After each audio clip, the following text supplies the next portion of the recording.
Hello friends, स्वागत है एक नई वीडियो में। अगर आपके पास भी Oppo A5X 5G है और आपको भी अपने फ़ोन में पेन ड्राइव कनेक्ट करना है तो कैसे आप कर सकते हैं। तो चलिए वीडियो करते हैं स्टार्ट।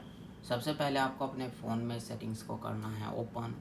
ऊपर की तरफ स्क्रॉल करना है, यहाँ पर आपको मिलेगा एक्सेसिबिलिटी, क्लिक करना है। ऊपर की तरफ स्क्रॉल करेंगे, सबसे पहले जो है आपको पेन ड्राइव को एक OTG में लगा लेना है। OTG में लगाने के बाद जो है आपको चार्जिंग वाले पॉइंट में पेन ड्राइव को लगा लेना है OTG को। और यहाँ पर आपको मिलेगा OTG कनेक्टिंग, राइट साइड में स्विच मिलेगा। अगर ये स्विच ऑफ है तो आपको इसे ऑन कर लेना है। आपका जो है OTG कनेक्ट हो जाएगा, आपका पेन ड्राइव कनेक्ट हो जाएगा। तो आप इसी तरह से कर सकते हैं। तो आज के वीडियो में बस इतना ही।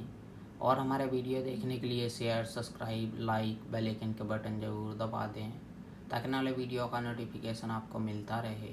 मिलते हैं नेक्स्ट वीडियो में एक नई टॉपिक के साथ। तब तक के लिए नमस्कार।